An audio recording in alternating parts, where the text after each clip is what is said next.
Ano ngayon ang gagawin mo? Kung nakinig ka lang sana sa amin, hindi mo mararanasan ang ganyang problema. Kaso hindi. Mas pinakinggan mo, mas sinunod mo ang mga bagay na gusto mo. Paano ngayon yan? Paano mo bubuhayin yung girlfriend mong nabuntis? Ang babata nyo pa. Hirap na nga kaming suportahan ang pag-aaral nyo, tapos ganyan pa, magdadagdag ka pa. Ikaw lang ang inaasahan namin kasi ikaw ang panganay. Pero anong ginawa mo? Sinira mo ang mga plano namin para sa'yo. Akala mo ba masarap ang buhay namin dito sa ibang bansa? Halos hindi kami kumakain para lang may padala sa inyo. Tapos malalaman ko na ganyan lang pala ang ginagawa mo. Anak naman, mas lalo mo lang kaming pinahihirapan. Paano ngayon ang gagawin mo dyan?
Magpapakamatay ka ba? Tingnan mo na ako ng pagkain, kuya. Kapag namatay ka, malapit ka mapupunta. Kulit mo naman, magpapakamatay ako, istorbo ka. Ito na nga. Oh, ito. Ito. Salamat, kuya, ha? Oh, ito pa, tubig, oh. Salamat, ha? Ayan. Pwede ka na magpakamatay, mapupunta ka na sa langit kasi may nagawa ka ng mabuti. Salamat, kuya, ha?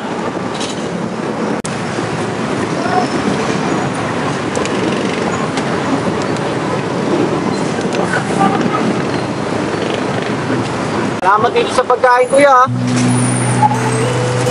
Oh, yo, mag-isa tayo.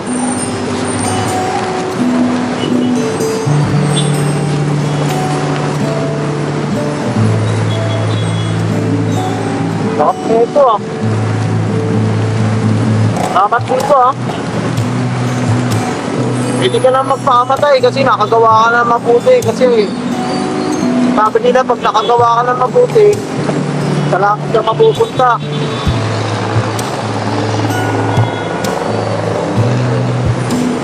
Ano pag hindi mo magpakamatay? Sayang ang buhay mo. Huwag mo sayangin ang buhay mo. Bakit mo nangingilam ka? Eh, ikaw nga pulubi, namamalimos ka lang eh. Hindi mo nga kaya ayusin yung sarili mo eh. Tapos ako pagsasabihan mo. Kaya nga, kuya, eh. Sakit kasi sa pinakalitong bagay na napagsisiya ko. Hindi ko nilabanan yung problema ko, kaya ako naging ganito. Kaya, sana, huwag mo rin sayangin yung buhay mo. Alam mo, kuya, sabi ko eh, bro, kailangan mo munang dumaan sa maraming pagsubok, paghihirap, para maging masaya ka. Kaya siguro nahihirapan ka ngayon. Pero hindi yun ang solusyon para sayakin mo ang buhay mo para lang sa problema. Malay mo, darating ang araw na lahat yan malalampasan mo. Tapos magiging proud ka sa sarili mo kasi kinaya mo. Alam mo, kuya, kung ano man ang problema mo, maayos naman yan eh. Siguro, kailangan mo lang talagang magtiwala. Kailangan mo lang talagang magtiwala sa Diyos.